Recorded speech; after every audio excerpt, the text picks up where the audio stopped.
Salut! 2 petits tableaux de bonne année que tu pourras reproduire en encore plus petit sur des cartes, comme tu veux, à la carte.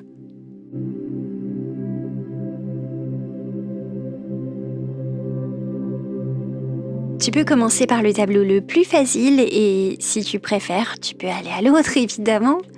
Je découpe du scotch qui est pas du scotch de peintre, mais du washi tape.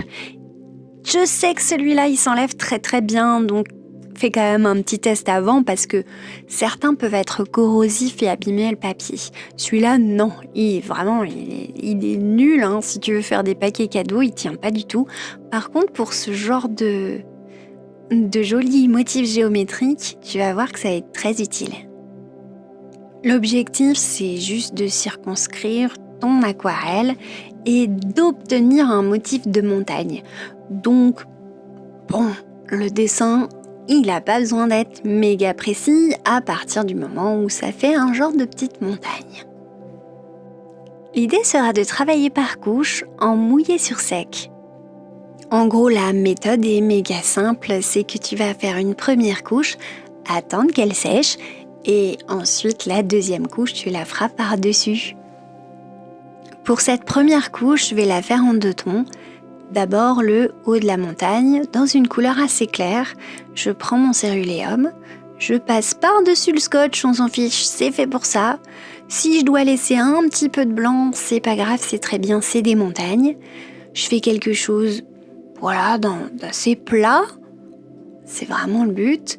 Et quand j'arrive en bout de chaîne, je vais compléter avec du bleu ou du turquoise que j'aurai moi sur ma fin de palette, mais que tu peux te fabriquer.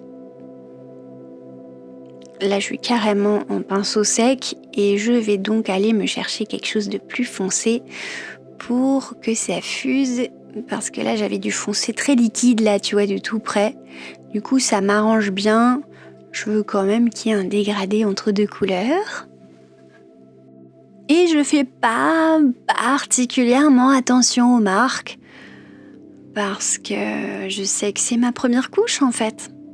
Par contre, je vais préfigurer mes montagnes qu'il va y avoir au premier plan.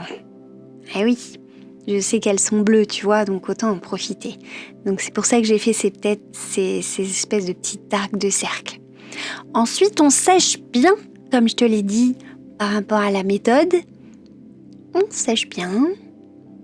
On s'assure que c'est sec, on pose le pinceau, car on va aller récupérer ce scotch. La récup, c'est bien, pourquoi pas, pour pouvoir le reposer sur la montagne par-dessus.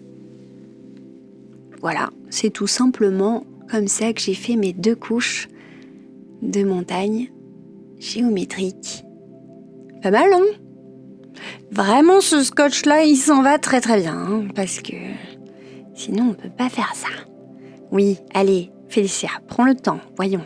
Je suis pas particulièrement attentive aux détails, mais là, quand même, faut le faire bien. Je découpe au ciseau.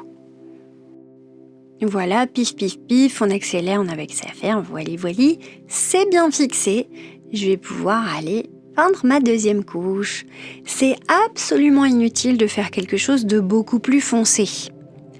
Parce que le simple fait de superposer les 2 couleurs va suffire à créer du relief. Maintenant, je trouvais ça intéressant, comme tu fais des montagnes, que ce soit beaucoup plus clair en haut. Donc pourquoi pas une couleur un peu plus foncée, dans laquelle j'ai remis du bleu céruléum. Tu vois, ça me fait 2 teintes de bleu. Comme je les ai mis un peu ensemble, ça se mélange tranquillement et ça fait une jolie couleur. On ressèche et on enlève le scotch, pas celui-là, pour pouvoir enchaîner sur les montagnes. Tu l'as vu, je joue avec les couleurs et les superpositions. Donc, du céruléen par-dessus, ça rend très très bien. L'erreur que tu pourrais faire, c'est de ne pas être en transparence. Reste en transparence tant que tu es sur les mêmes couleurs. Ça n'a pas de raison de ne pas être joli, tu vois. Attention, là, c'est le seul moment délicat de cette carte, très très très très facile quand même.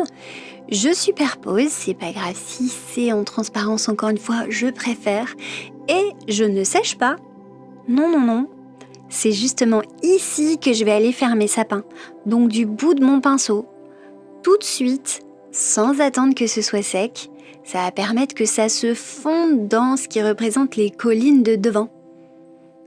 Comme ça, voilà, on n'est pas sur des sapins qui vont trop se démarquer de la colline même. Et c'est vraiment la seule difficulté technique, à part trouver un scotch qui marque pas trop. Vraiment, sois sympa avec toi-même là-dessus, même si ça bave un petit peu, que les transparences sont pas comme tu voulais. C'est un super exercice à l'aquarelle. En tout cas, ça détend drôlement bien parce que moi, même qui maîtrise la technique, j'ai trouvé ça rigolo de faire ces petits sapins du bout de mon pinceau. Là, j'ai un peu accéléré parce que faut pas exagérer, tu vois, je pense que tu vas y arriver, les petits points au loin qui représentent les sapins sur sec. Et après, si t'as fait des bavouilles, tu peux, comme moi, revoir un petit peu le truc en mettant de l'eau et en l'enlevant avec un chiffon. Ensuite, tout à fait optionnel et pour les gens qui savent dessiner ou qui ont envie de se faire ce trip, j'ai pris une inspiration de serre géométrique sur internet. Alors, j'ai mélangé un petit peu tout. En vrai, c'est vraiment un dessin que j'ai fait au fur et à mesure. C'est pas un dessin qui existe réellement sur Internet. Donc, c'est un peu une appropriation vandalistique du truc. Parce que je voulais une évocation de Noël, une évocation d'un renne. Bon. En gros, n'importe quel animal géométrique pourra convenir. L'idée, c'était juste que je fasse quelque chose totalement raccord avec ces montagnes et que je m'éclate à rechercher, tiens, comment sont faits ces petits animaux géométriques. Bon, les surfaces planes sont représentées avec des formes de triangles. Oui, on a compris à peu près. Alors je vais accélérer, je te laisserai mettre n'importe quel animal, 0 animal ou un lapin, ce que tu veux en géométrie. Je suis sûre que tu seras la première intéressée ou premier intéressé pour mettre l'animal que tu as envie. Ou alors un petit cœur par exemple, ça peut être sympa. Ça dépend si tu offres le tableau évidemment. Ce que tu as l'intention d'en faire, si tu veux que ce soit juste de la déco ou si tu veux que ce soit une carte. Vraiment, moi j'ai trouvé que le cerf allait très très bien sur une version un petit peu plus grande, tu vois. Et puis un petit cœur géométrique, ça peut être pas mal pour une carte. Par exemple, imagine tu plies là en son centre le tableau et tu obtiens le cerf devant et les montagnes juste évocatrices de ce qu'il y avait devant derrière. Donc ça peut être super sympatoche. On file sur la deuxième carte qui est nettement plus délicate puisqu'elle va te demander de maîtriser un tout petit peu plus les fondus et les différentes tonalités de bleu. J'ai employé un scotch, un washi tape assez épais de manière à pouvoir écrire dedans, tu vois. Et j'en ai mis des plus gros à l'extérieur pour faire une bordure et des moyens au milieu pour écrire dedans. Bon. L'idée est de faire comme si je faisais un seul tableau sans scotch. Je vais pas me préoccuper du scotch et faire différents plans d'une montagne d'une seule traite. C'est tout simple, tu vas voir dans l'esprit, je pars du plus clair au plus foncé, un peu comme sur ma montagne géométrique, mais avec des formes qui sont des formes réalistes cette fois.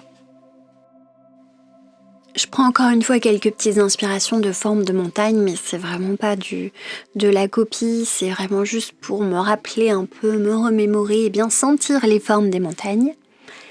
Je vais d'abord aller en haut, me faire le plus éloigné, donc quelque chose de très vaporeux. Trouver ce qui va être le plus foncé en bas, en tout cas me faire une référence de montagne un peu plus moins liquide on va dire, mais un tout petit peu moins en bas pour me faire ma référence de foncé. Et je vais pouvoir aller évidemment au milieu par la suite avec un tout petit peu plus d'eau, mais à peine, pour pouvoir me faire ce dégradé du plus clair qui est en haut au plus foncé qui est en bas.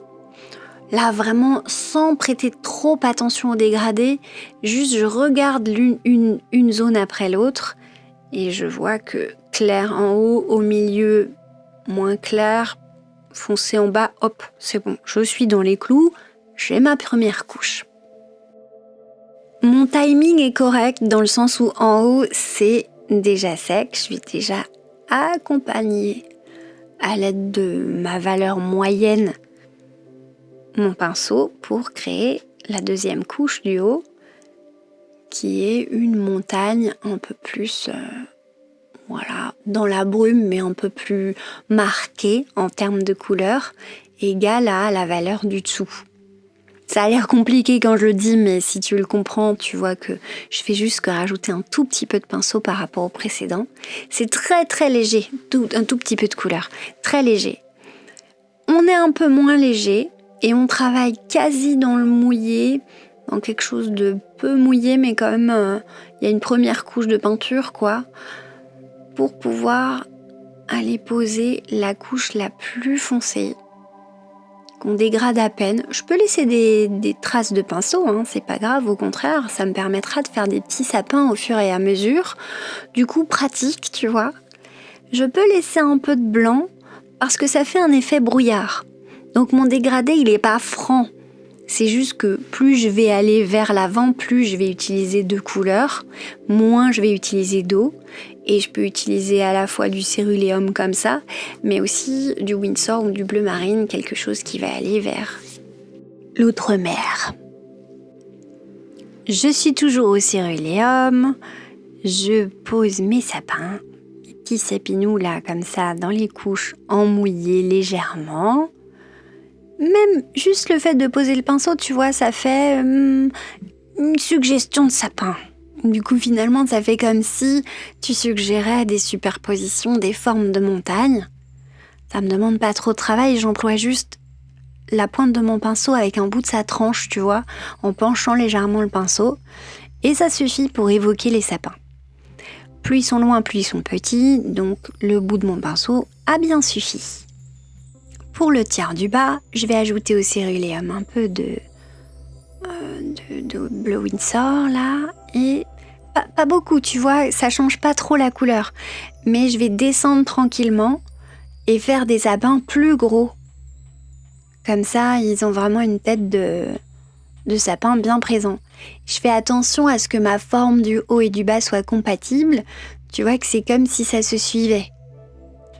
Comme ça, j'ai vraiment une grosse cohérence de forme, ce qui va me permettre d'avoir une illusion d'optique, tu vois, une sorte de continuité suggérée.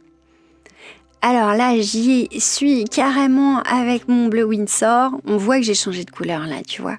La transition était douce avant. Là, elle est très franche.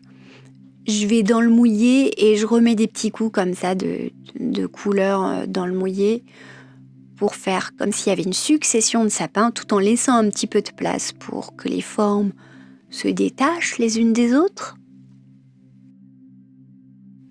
Voilà, t'as compris le principe, une petite forme de sapin du bout du pinceau. Mon pinceau est à la verticale, là tu vois pas trop, mais l'idée c'est que vraiment du bout du pinceau, on va aller jeter hop sur le côté et travailler très très vite.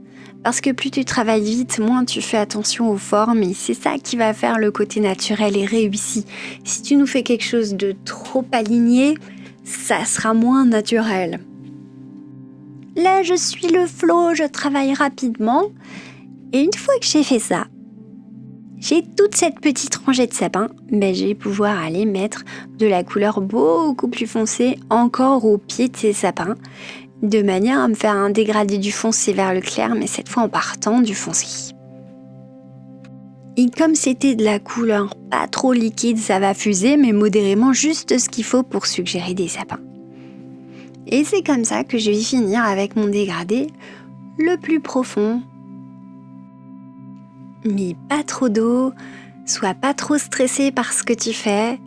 c'est pas la mer à boire si un sapin se détache moins, tu peux toujours revenir un petit peu dessus par la suite. L'idée c'est qu'en quelques minutes, là vraiment en moins de 10 minutes, tu aies une carte qui soit assez jolie et que tu aies pu travailler les dégradés, parce que c'est toujours sympa. Donc après, tu vas évidemment bien sécher, bien enlever le scotch, voilà. Et tu pourras écrire à l'endroit qui est resté blanc. Si tu veux le replier pour faire une carte, c'est pas la même chose que si tu veux faire un tableau. Là par exemple, je l'ai gardé en entier, donc je vais écrire tout du long. Si tu veux le replier, évidemment, écris ce que tu veux devant et t'écriras soit la même chose, soit autre chose derrière. Mon feutre est un micro-pigma.